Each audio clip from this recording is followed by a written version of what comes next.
Livro Vivendo entre Dois Mundos, de Joel S. Goldsmith. A ação do braço de carne e a ação da verdade. A literatura religiosa e folclore do mundo tem um tema que os atravessa que muitas vezes não é entendido ou às vezes tomado de modo muito superficial. Um tema exemplificado em declarações como: o Pai que habita em mim, Ele faz as obras. João 14:10. Tudo posso através do Cristo que me fortalece. Filipenses 4:13. Há sim algo além da compreensão humana que, em algum momento ou outro, desempenha um papel muito grande em nossa experiência e nas vidas dos espiritualmente iluminados. Registros de algo de natureza milagrosa, sempre presente em tempos de necessidade, podem ser encontrados em todos os ensinamentos místicos.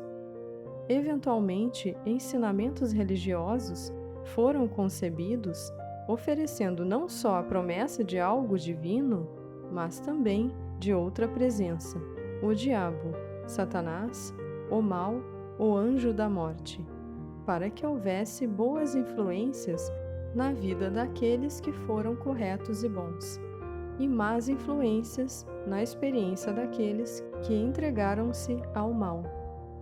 A ideia do sobrenatural é um tema dominante na literatura mitológica.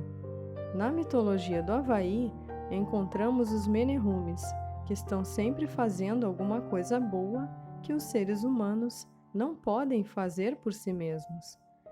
Os irlandeses também têm os Leprechauns. Na literatura popular, sempre encontramos presente alguma influência protetora na experiência das pessoas.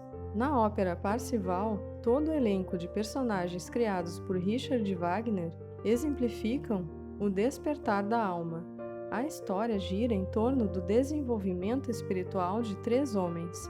Um deles é Titurel, um velho que viveu uma boa vida digna e pura como o guardião do Santo Graal.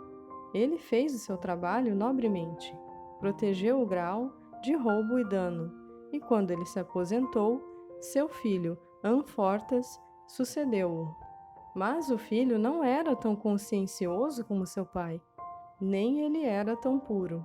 Então o Santo Graal não mais serviu ao seu nobre propósito.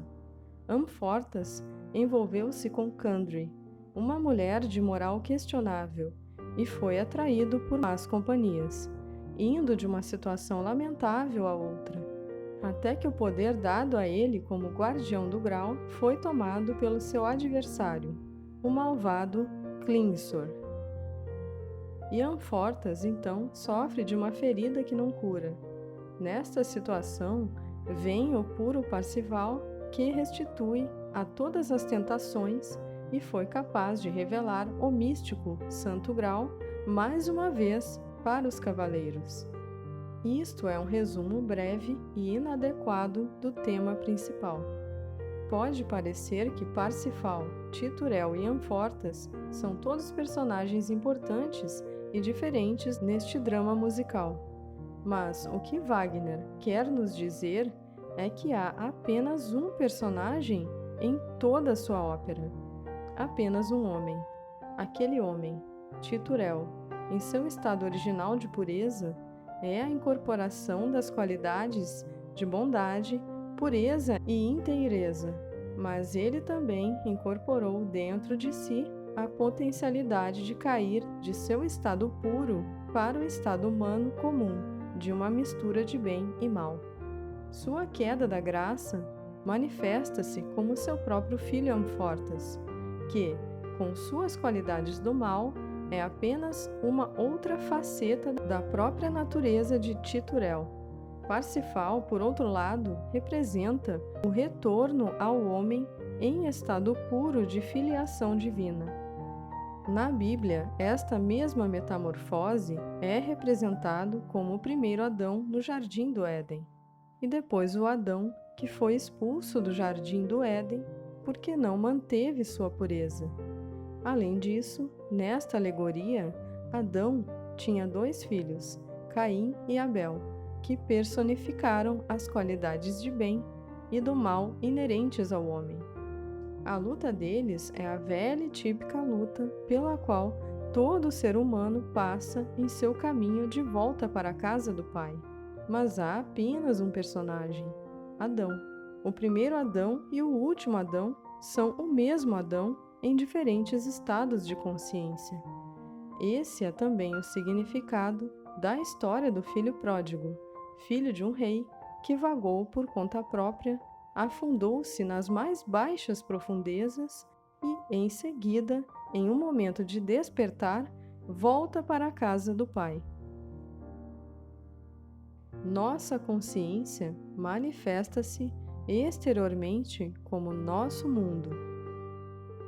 De muitas maneiras e formas diferentes, nos é trazida a lição de que nós, em nossa própria consciência, incorporamos todo o mundo, todo o seu bem e todo o seu mal. E isso revela-se como houvesse um você e um eu, ele ou ela. Nossas experiências são todas a exteriorização do estado de consciência que adotamos para nós mesmos. Uma pessoa pode ter começado a vida como a mais promissora das crianças e, na maturidade, se tornar a pessoa mais má que se possa conceber. Mas, então, ele pode ser transformado a partir desse estado no mais justo dos homens. A verdade é que não estamos no mundo, o mundo está em nós. E nós estamos exteriorizando nossos próprios estados de consciência em nossas vidas.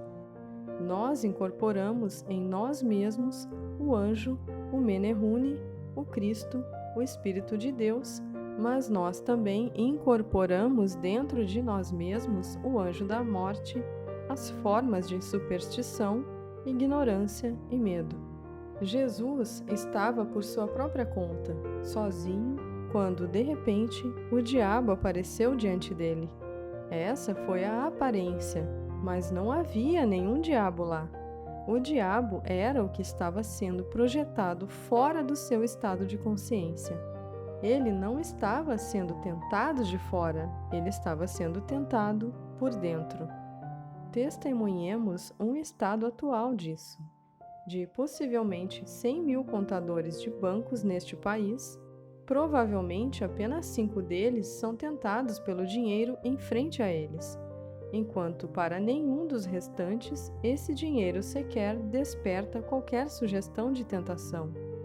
Isso indica que não é o dinheiro que tenta uma pessoa. A tentação vem de dentro. Nós sempre projetamos a tentação como ela aparece fora de nós.